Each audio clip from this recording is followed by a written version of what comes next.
बच्चों नमस्ते, I am के गौर 10 साइंस के इस वीडियो में बच्चों सेकंड रूल से देखना चाहते हैं। सेकंड रूल ये कहता है मतलब इमेज फॉर्मेशन लेंसों के द्वारा जो इमेज फॉर्मेशन होती है उसके लिए 3 रूल्स होते हैं। तो फर्स्ट रूल जो है प्रीवियस वीडियो में देख चुके हैं। जो इमेज फॉर्मेशन का जो सेकंड रूल है वो अब देखना चाहते हैं। बच्चों फर्स्ट रूल को एक बार थोड़ा सा रिवाइज कर रहे हैं। देखिए बच्चों फर्स्ट रूल ये था कि अगर कोई लाइट रे कॉनकेव लेंस के प्रिंसिपल एक्सिस के पैरेलल आती है तो फोकस की अपोजिट डायरेक्शन में ट्रेवल करती है, मैंने लिख के दिखाया था। और इसमें कॉन्वेक्स लेंस के अंदर अगर कोई लाइट रे पैरेलल आती है प्रिंसिपल एक्सिस के तो वो फोकस से पास होती है। तो दोनों लिख के दिखा दिए थे। अब सेकंड रूल की बात करें, इसका ठीक उल्टा हो जाएगा बच्चों।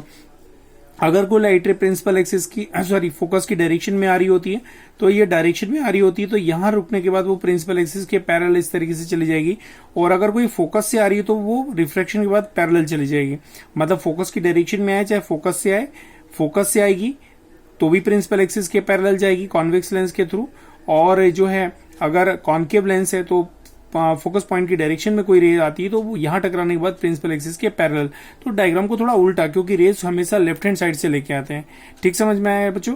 तो ये वाला फोकस पॉइंट हम इस साइड बना लेंगे और ये वाला फोकस पॉइंट इस साइड बना लेंगे। देखिए बच्चों, तो मैंने बताया आपको कि कॉनकेव लेंस अगर है तो कॉनकेव लेंस में क्या होगा, अगर कोई लाइट रे प्रिंसिपल एक्सिस के या फोकस की डायरेक्शन में आ रही हो तो पैरेलल चली जाएगी, और ये फोकस से आ रही तो भी पैरेलल जाएगी। फोकस की डायरेक्शन में आ रही है तब भी यहाँ टकराने के बाद रिफ्रैक्शन के बाद पैरेलल जाएगी, और ये फोकस से आ रही हो तो भी यहाँ रिफ्रैक्शन के बाद बेंड होने के बाद पैरेलल ही जाएगी। देखिए मैं बना के दिखा रहा हूँ।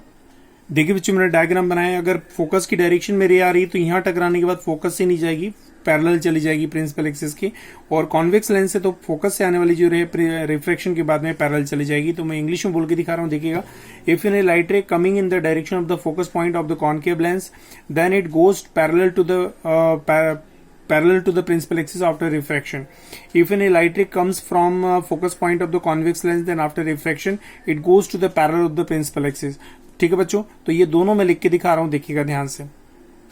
तो जो देखिए मैंने लिख के दिखाया है, if any light ray coming in the direction of the focus point, then after refraction it goes to the parallel of the principal axis. देखिए बच्चों सेम लिखा हुआ है, if any light ray coming in the direction of the focus point, then after refraction of the concave lens, then after refraction it goes to the parallel of the principal axis. अब मैं convex lens के लिए क्या लिखूंगा यहाँ पे देखिएगा, if any light ray coming from focus point then after refraction, if any light ray coming from focus point of the convex lens then after refraction it goes to the parallel of the principal axis. चलिए बच्चों मैं लिख के दिखा रहा हूँ।